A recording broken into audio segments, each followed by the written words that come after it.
Floyd Collins, born July 20th, 1887, in Logan County, Kentucky, is remembered as one of the most famous and tragic figures in caving history. His death inside Sand Cave in January 1925 became a nationwide sensation, one of the earliest and most publicized cave rescues in American history. An experienced cave explorer, Collins discovered Crystal Cave in 1917 beneath his father's farmland. Despite its beauty, Crystal Cave struggled as a tourist attraction due to its remote location. Seeking a more profitable site, Collins turned to Sand Cave, located right off Cave City Road. Collins began exploring the cave on January 30th, 1925, hoping it would yield a new attraction for the growing tourist trade. Sand Cave, however, was a dangerous, tight limestone passage riddled with loose rock. That day, Collins ventured deep into the narrow corridors with only a kerosene lantern. After turning back when his light flickered, he attempted to crawl through a particularly light section. His foot dislodged a 27-pound rock that pinned his ankle, trapping him in a space so tight he could barely move his arms. Early rescue attempts failed as shifting rock in narrow conditions prevented direct extraction. Engineers, miners, and cavers began digging a vertical shaft, but cold weather, collapses, and leadership disputes slowed progress. Over the 17-day ordeal, Sand Cave became a media circus. Thousands of onlookers arrived, vendors set up stands, and the state dispatched troops to maintain order. On February 17th, rescuers finally reached Collins through the shaft, but he had already died of exposure. His body was initially left in the cave and recovered months later for burial at Mammoth Cave Baptist Church Cemetery. More than a century later, Floyd Collins' story remains one of the most defining and haunting events in the history of cave exploration. On March 22, 1959, 20-year-old Oscar Hackett Neil Moss, an Oxford undergraduate, joined a British Speleological Association team exploring a newly discovered passage deep within Peak Cavern. Known for its dramatic entrance and complex network, the cave held both allure and danger. The group sought to extend their knowledge of the system, venturing to a shaft later named Moss Chamber. Moss, tall and slim, volunteered to descend first into the tight, twisting shaft. The descent involved a near-vertical drop, a corkscrew turn, and a constricted bedding plane. As he tried to clear loose boulders blocking the route, the ladder beneath him jammed. Attempting to retreat, he found himself wedged in an 18-inch wide slit. Early optimism gave him way to alarm as repeated rope hauling attempts failed. The confined space, combined with restricted airflow, quickly led to oxygen depletion. Rescuers, battling disorientation and unconsciousness from foul air, struggled to reach him. At one point, Ron Peters managed to secure a rope around Moss's chest, but it worsened his breathing difficulties. Even deliveries of oxygen via tubing could not reverse the situation. For almost 24 hours, rescuers worked in shifts, using compressed air and excavation attempts to no avail. By Tuesday morning, silence from below signaled the end. At the request of his father, Moss's body was left in place to avoid further danger. Loose rock sealed the shaft, and a small inscription marked the site. Decades later, the Moss incident remains a reminder of the unforgiving nature of cave exploration and the limits of human endurance underground. On June 24, 1967, tragedy struck in the Yorkshire Dales when a sudden flood in Mossdale Caverns claimed the lives of 6 young cavers, with this being the worst loss of life in British caving history. Mossdale is a long, complex, and notoriously hazardous cave system, famous for its constricted passages and risk of flooding. The group, all members of the University of Leeds Speleological Association, were experienced and motivated by the challenge of exploring Mossdale's remote and rarely visited passages. The cave had a fearsome reputation, long crawls through tight, muddy conduits, poor air circulation, and multiple low sections prone to rapid flooding. Despite these dangers, the cavers aimed to push deeper into the system during what began as a warm summer weekend, unaware that rain elsewhere on the moors was already setting a deadly chain of events in motion. By early afternoon, heavy rain on the surface began draining into the cave streamway. Deep inside, the team was negotiating the notorious rough passage section when the water level surged. 2 members,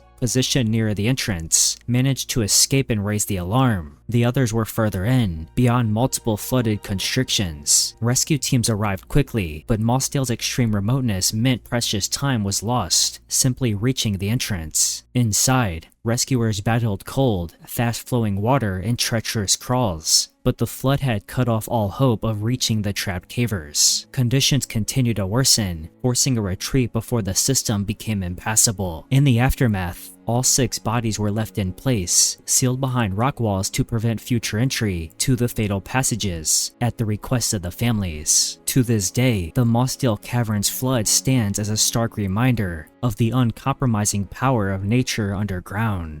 On May 28, 1973, a tragic cave diving accident unfolded in the shaft, a submerged sinkhole near Mount Gambier, South Australia. Known for its beauty and hidden dangers, the site became infamous after 4 divers lost their lives in one of the most deadliest incidents in Australia cave diving history. The shaft had been discovered in 1938 when a horse fell through a small opening in a paddock. Subsequent exploration revealed a vast underwater cavern, with the main chamber 460 feet long, and tunnels dropping to depths exceeding 400 feet. Access was only possible by lowering divers and gear separately through the narrow entrance. The site slit, tight passages, and extreme depths made it inherently dangerous. On the 1973 expedition, the 8 participating divers were mostly recreational cave divers, aiming to explore beyond the main rock pile. A known safety limit due to darkness, poor visibility, and the risk of nitrogen narcosis. That morning, the group descended, initially staying within their planned range. However, several divers pressed deeper into unexplored sections without proper guidelines, decompression staging tanks, or gas management plans. Conditions quickly deteriorated. Visibility plummeted from stirred silt, and nitrogen narcosis impaired judgment. 3 divers returned safely, but the remaining 4 became disoriented and trapped. Rescue efforts were hampered by the cave's depth, narrow tunnels, and near-zero visibility. Police divers reached their limit without locating the bodies, and recovery was postponed for months. Over the following year, staged recovery missions slowly brought the victims to the surface. The shaft remains a sobering reminder of how quickly beauty can turn to peril in underwater caves. On September 29, 1984, South African diver Peter Verhulsel lost his life deep within the Sterkfontein caves, part of the Cradle of Humankind World Heritage Site northwest of Johannesburg. Verhulsel, 29, had limited cave diving experience compared to his 2 companions on the dive. Their goal was to measure the depth of Milner Hall, an underwater section within the Sterkfontein chambers. The caves themselves are carved from dolomite and honeycombed with passages, some ending in submerged tunnels. The team entered the water following a guideline. Twice, Peter let go of the line to explore its side passages, each time retrieved by his friends. On the 3rd occasion, he swam into a tunnel maze and became hopelessly lost. Surfacing in a small air pocket on a tiny island of rock, he avoided drowning but was trapped without a clear route back. His air supply gone, he was forced to remain in the pitch-dark chamber hoping for rescue. For 6 weeks, divers searched the submerged passages, at one point coming within 36 meters of his location without realizing it. Cavers exploring a dry passage discovered footprints leading to his remains near a sump pool. An autopsy revealed he had survived for roughly 3 weeks before dying of starvation. Scratched into the sand beside him was a final message to his wife and mother: "I love you, Cheryl and Ma." The incident led to a ban on diving in the Sterkfontein caves, and the true depth of Milner Hall remains unknown. On April 28, 1995, tragedy struck in Paparoa National Park on New Zealand's rugged west coast when a wooden viewing platform at Cave Creek collapsed, sending 17 people plunging 30 meters into a limestone chasm. 13 outdoor education students and 1 Department of Conservation staff member were killed instantly or succumbed to injuries shortly after. 4 others survived the fall, but the disaster became one of the worst peacetime tragedies in New Zealand's history. The group, comprised mostly of students training in outdoor recreation, had been on an educational field trip to study local conservation work. Cave Creek featured sheer cliffs, underground streams, and fragile limestone formations. While visually stunning, the area's hazards included steep drops, unstable surfaces, and limited accessibility. The viewing platform, which extended over the chasm, had been built without proper engineering oversight. At approximately 11:25 a.m., as the group gathered on the platform to take in the view, the structure suddenly gave way. Witnesses recalled a deafening crack before the wooden frame splintered and fell into the chasm below. Helicopters, paramedics, and local volunteers worked frantically, but many victims could not be saved. Recovery operations required specialized rope teams and spanned several days. Today, visitors to Cave Creek walk past a memorial and interpretation panel, a somber reminder of the lives lost. In 2002, a scuba diver known only as MK was found dead deep inside an undersea cave near the island of Solta, Croatia. At a depth of 54.1 meters, his body lay with a diving knife protruding from his chest. The shocking nature of the discovery led to a homicide investigation before forensic evidence suggested a far stranger conclusion: that MK had intentionally stabbed himself to avoid drowning after running out of air. MK was reportedly an untrained diver who entered the cave alone without specialized gas mixtures or adequate safety planning. The cave system near Solta features narrow galleries, deep descents, and limited visibility, requiring careful navigation and strict air management, hazards made worse by nitrogen narcosis at depth. MK's dive reached around 114 feet, a zone where both cognitive impairment and poor judgment are common. To complicate matters, his blood alcohol level was measured at 0.114, worsening his susceptibility to disorientation. According to the Croatian Medical Journal case report, MK may have become lost and found an air pocket, but lacked enough air to return to the surface. In an impaired mental state, he might have chosen a knife to the chest over the slow suffocation of drowning. Investigators initially pursued a theory that he was killed, arresting 2 suspects, but dive computer data reconstructed his movements, showing patterns consistent with a solo diver exploring the cave before succumbing to his predicament. The case remains controversial. Some experienced divers doubt the explanation that he took his own life entirely, arguing that nitrogen narcosis and panic would have prevented such a deliberate act. Regardless, the event stands as a grim reminder about the dangers of overconfidence, intoxication, and entering hazardous environments unprepared.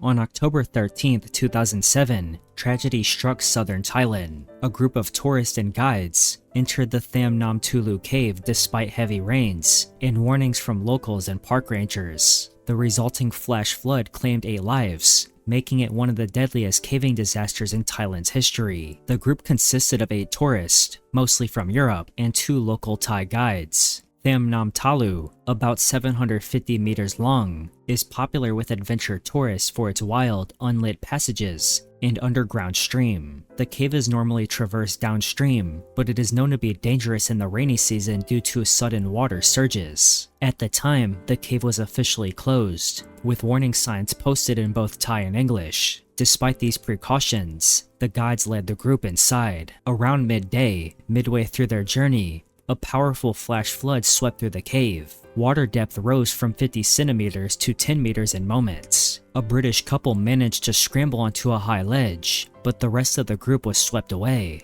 Hours later, the British man attempted to swim out to summon help but drowned. Rescue teams arrived that night, recovering several bodies from outside the cave's resurgence before dawn. The sole survivor, British tourist Helena Carroll, was found stranded on the ledge and brought to safety. The dead included Swiss, German, British, and Thai nationals, their ages ranging from 10 to 49. In the caving and tourism community, the event stands as a grim reminder of the unforgiving speed and power of flash floods, and the fatal cost of disregarding nature's warnings.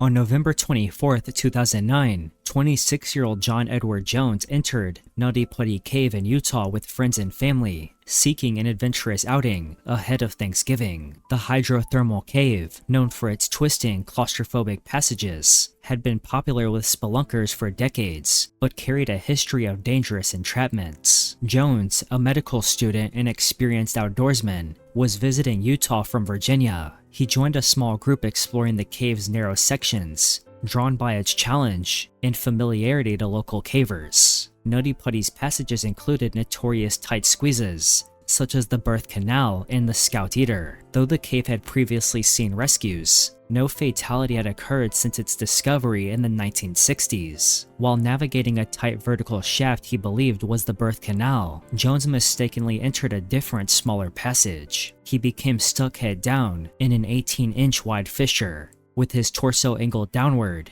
and his legs wedged above. Rescue teams labored throughout the night, attempting pulley systems, drilling, and even plans to widen the passage. The cramped space allowed little leverage, and Jones slipped in and out of consciousness. Communication with his family was made possible via radio, adding emotional weight to the already desperate situation. Multiple attempts to free him failed due to the severe constriction and awkward angles. After 27 hours trapped, Jones was pronounced dead late on November 25th. The position of his body, combined with the risks to rescuers, made retrieval impossible. Authorities made the decision to seal the passage with concrete, permanently entombing him inside. The tragedy drew national attention, prompting renewed discussions on cave safety and leading to Nutty Putty's permanent closure.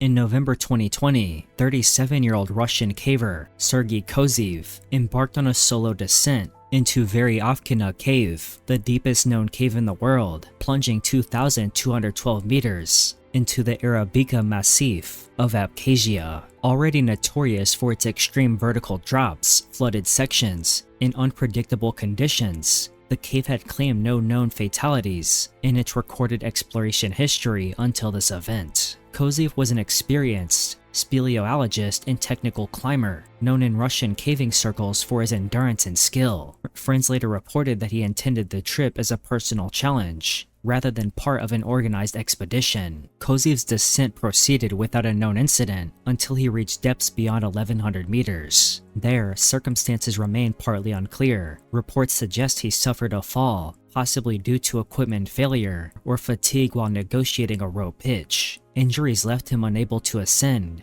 and with no immediate support, he succumbed to his situation. Russian and Abkhazian rescue teams mounted a multi-day operation through cramped, vertical passages. Retrieving his body required negotiating repeated rope drops and hauling a stretcher vertically over hundreds of meters, an effort that took more than a week. Kozeev's death highlighted the lethal margin for error in extreme depth caving. Today, his story is cited alongside other extreme cave tragedies as a stark reminder that even the most skilled can be claimed by the depths.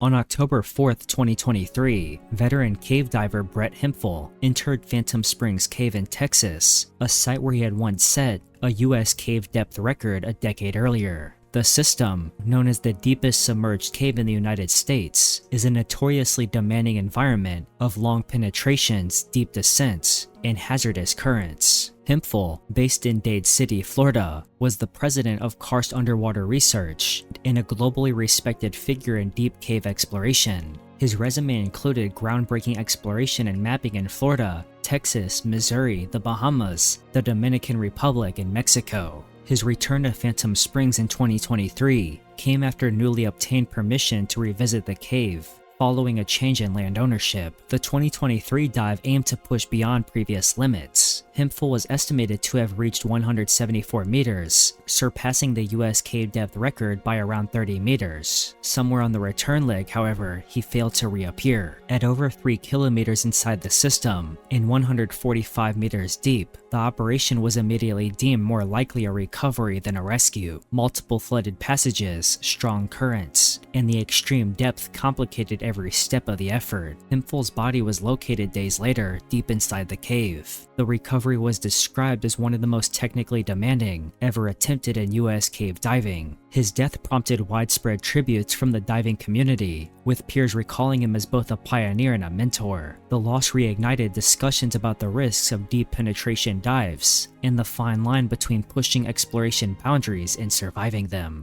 On March 18, 2025, a tragic incident unfolded at Twin Caves, part of the Merritt's Mill Pond system in Jackson County, Florida. Known for its tight passages, silt-prone tunnels, and appeal to both recreational and technical divers, this site has long been a favorite among the cave diving community. Twin Caves, located in a 202-acre man-made lake, features multiple entrances and passages that descend to depths of about 30 meters. Its hazards include narrow restrictions, abrupt depth changes, and a tendency for silt to obscure visibility within seconds, often leaving divers disoriented. Despite these risks, it remains a high-traffic site for both training and exploration. The trouble began when 3 divers failed to resurface on schedule, prompting to call the Jackson County Sheriff's Office at 1:15 p.m. Rescue divers were quickly mobilized. Upon entering the cave, a distressed female diver attempting to find her missing partner was found. After escorting her to safety, the rescue team re-entered the system under complete zero visibility conditions. By feel alone, the missing diver was found and brought to the surface. Despite immediate CPR by medics, the diver was declared dead at the scene. A third diver from the group surfaced separately,